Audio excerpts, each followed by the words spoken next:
Outplayed, Alliance, Forbidden, and PassionUA. ANC Outplayed this whole time, by the way. I've just been watching all of this happen. They've been inside of this three-pronged building. You can see just at the bottom of your screen right there, they only have blue armor on Shex as well, which gives you an indication of how much damage they've had, or opportunity to output damage that they've had in this game as well. So on the bottom side of your screen, you see PassionUA. They're going to have to move across that open ground. No Pathfinder for them. However, they do have a Bangalore. Forbidden as well are going to be in front of them. They're trying to do a little bit of damage to them.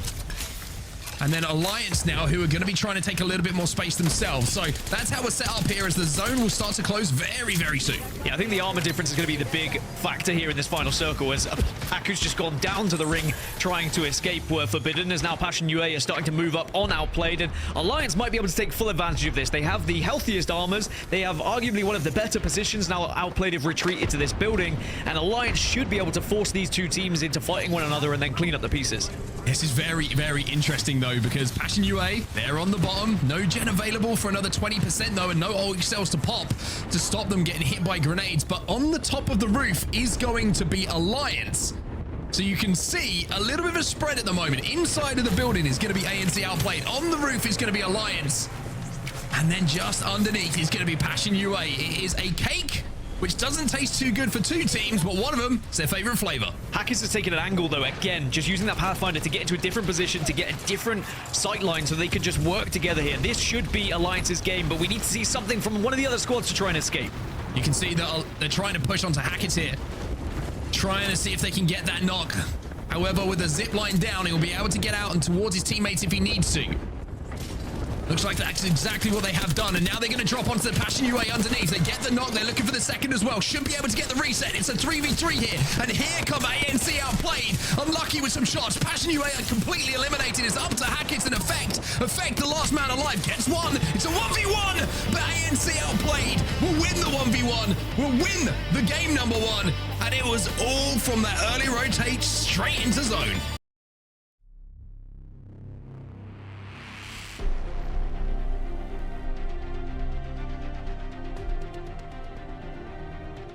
Like it could be anybody's. Danish on high, best position, but the least amount of shields. Exo have to move out.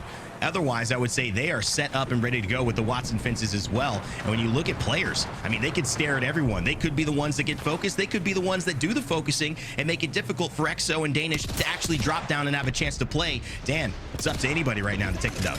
Yeah, Danish just need to find a little ledge, a little lip to hide behind, so the other two teams will spot each other out and start to engage, and then they should be able to drop and potentially win this game. The blue shields do still worry me though, because if players can wipe Exo as they run out of down beast here, then they would have the advantage going into that final fight purely off of the shields. Now, you're going to see an evac tower going down here for Exo. That's probably just a distraction technique, but we could see one of these teams take a risk here. If they don't feel like the fight is winnable, they might just go up, but I think Exo Clan are going to use it as a distraction and start to try and take some positioning here.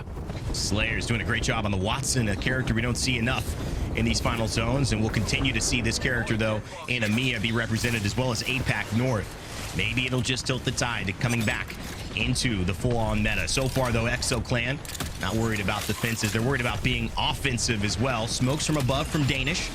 Case when he doesn't have much in his vision right now. You can see it from his perspective. He's got a thermite, but he's just waiting, biding his time. And no, Danish will not have been able to get onto purples before this final fight. What will that mean for the team on height, who's been dominating so far in terms of position, to try to claim a win? They still have the high ground though. They can work these legs and they can just wait for the teams to start to unfold, and they can throw grenades if they have any, but I'm not sure how much resources that actually they have to use here. But it is just a case of hoping that the damage is done by the other squads. That's got to go down. Exo Slayers does. Case Winnie, can he clutch it up? If so, this is just Danish dropping down for a nice morning treat here as they clean it up in game two. The position pays off, and Young Hong Kong and squad take the win.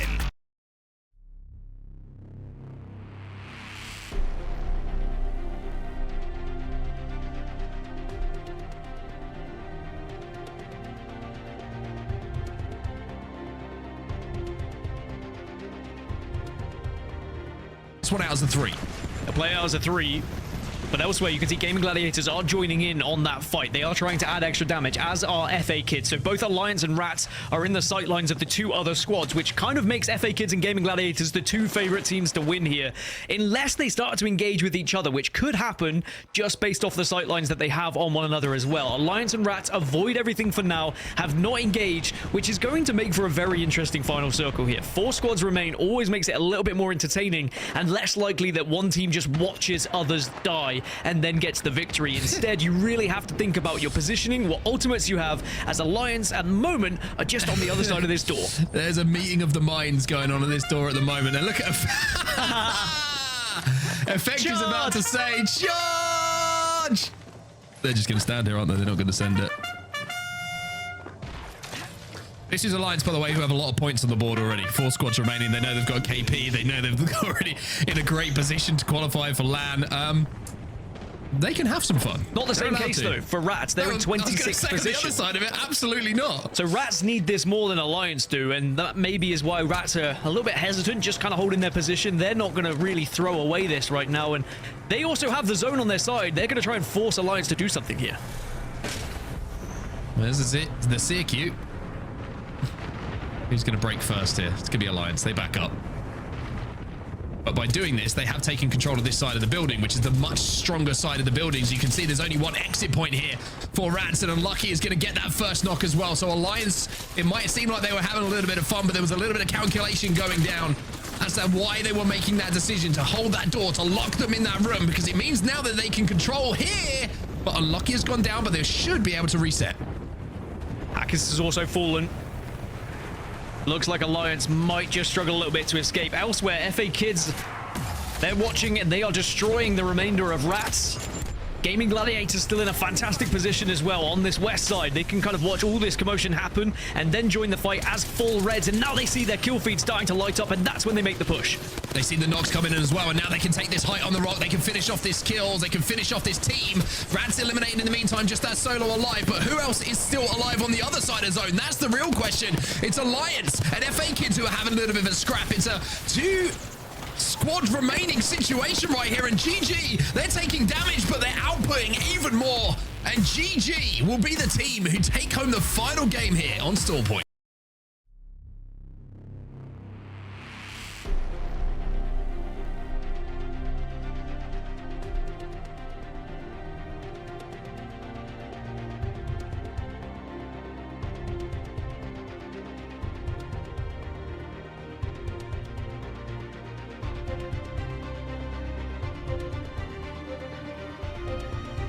A great spot in zone is commanding the space in and around it, and that's exactly what 3D Max just did.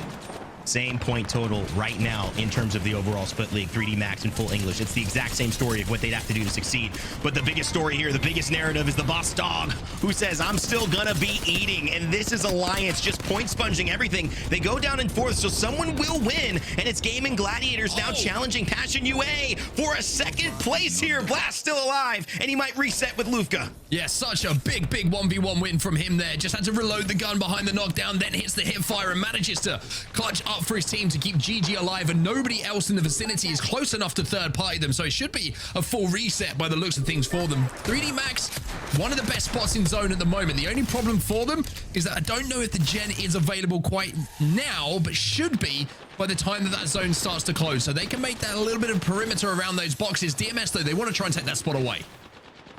DMS absolutely getting involved. Taskmaster is skipping out from joining his former teammates on Aurora yet again. I've heard calls to get him back, but right now he's saying, no, I'm doing okay with this squad here. We're going to have something to prove. We're going to make it happen as well. 3D Max just wanting to say with the Havoc. It's a nice spot, 3v3v3. 3D Max have isolation on this side of the map. DMS, GaiminGladiators closest to each other. So we don't know how this is going to play out, but certainly you'd say 3D Max with the Watson fence pylon have a chance at winning this. GG have got to make their way up from the high ground, right? So you would imagine that 3D Max will be in the best position to win this game, knowing that both teams are in front of them. The question is, what did GG do here? It's kind of an evac, it's an all or nothing. They're going to try and shoot this out, I would imagine, but instead they're going to hit the bang ult, which means it's going to be much more difficult. They can't afford to shoot that out because they're going to have to try and stay healthy themselves. So they're going to give that up. Also, you're going to see not just the evac tower being used as a way to get back up, but also for the mortar flare to spread it out, to use the wall hacks that become available. And DMS now being taken apart systematically by GG, who are down on that low ground. Yeah, Press is still the last one alive. 3D Max are looking good, though, but it's just Yekuin as well as Kizaron who are alive to try to finish it off. It should be GaiminGladiators able to come in and swing this one. You would imagine so, right? GG from the low ground make a huge, huge play. DMS have one still alive. GG down to a 2. And 3D Max also down to a 2. So this is not one team with a number superiority situation, but it looks like the job will be done for them. GG will walk in from that low ground up to the height, and they will take the game here on World's Edge.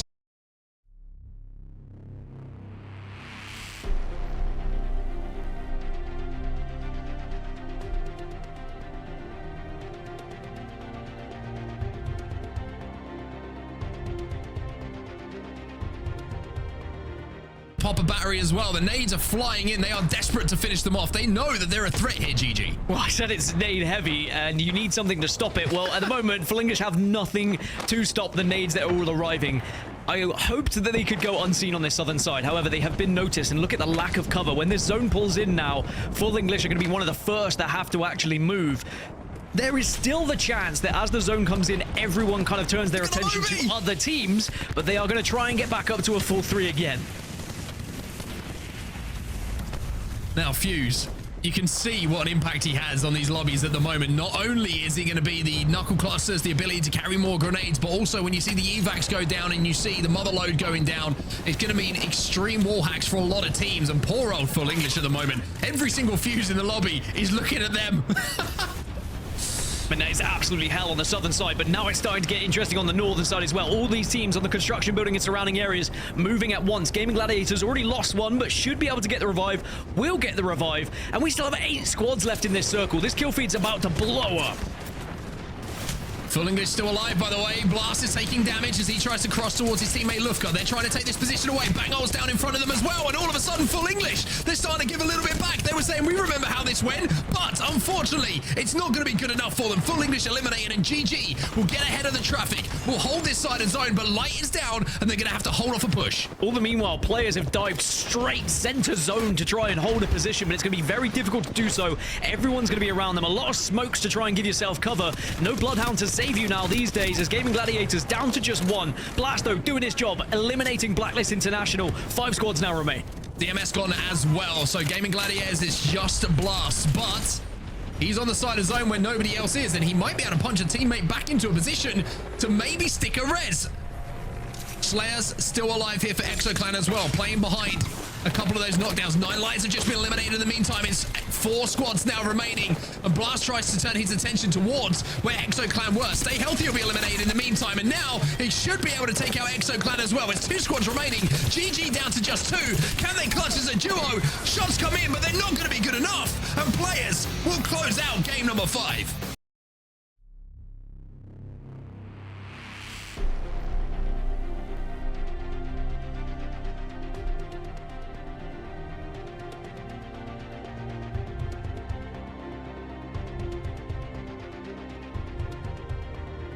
As are FlyEnglish. Is there a last chance push to try and get into regional finals for one of these teams? Well, here we go then. Reset will come in on the northern side of the zone for 9 lives. FlyEnglish inside of the building. On top of them is FA Kids. It's a 3v3v3 in our endgame here. FA Kids, though, with the height, will be able to do a lot of damage onto 9 lives. FlyEnglish inside of the building. Almost guaranteed second, you would imagine, from this position. But will they make a play to win this game? Do they think they have to win this game? They do have to win this game. Just looking at it, I mean, they might not know necessarily how many points they're going to be needing, but they're in 14th position at the moment on 26. They need to be pushing themselves into the top 5, really, if they want to have any chance of regional finals. But Sadly, they've got the full English who need to do exactly the same. They're in 9th position, but they need to go a little bit further if they want to get into the regional finals. This is going to be nail-biting moments for teams like Eternal, who aren't playing today, but were in one of those top 20 spots. VexX, who were in a top 20 spot but got eliminated earlier. This is going to be tough. This is going to be so close when we look at those overall standings. FA Kids get that crack onto the shield. You're seeing the fuse cues go in as well. And that is just going to tick, boom, away at that flesh, away at those shields. And it's going to take kind of up to red Evo as well. So FA Kids with the high ground, with all red Evos as well, dressed to impress in this endgame. But full English, still with a chance. It's slim, but the play calls from them right now inside of this building could not have more pressure on them. The full English with a chance to maybe have a Hail Mary here to get to regional finals. 9 Lives are making their move, though, to try and get into some sort of position to stay alive. And they have found a zone to play with here. There's a lot of fire and damage they're taking, though. And the FA Kids are rising, and they are above everyone. But does this open an opportunity here for FA Kids to get these kills quickly enough that they can deal with full English as they leave the building? It looks like they've got a couple of downs now. There's only one to deal with. What do full English do from here, though? Zidane is the player to watch. He is the one up on height who will be watching the exit of full English. A little off angle being taken here by Jay Savage as well. Last player is going to be in behind that knockdown, and now the full English need to send it. They will be eliminated, and FA Kids will claim the final champion banner of the day, the final champion banner of the regular season.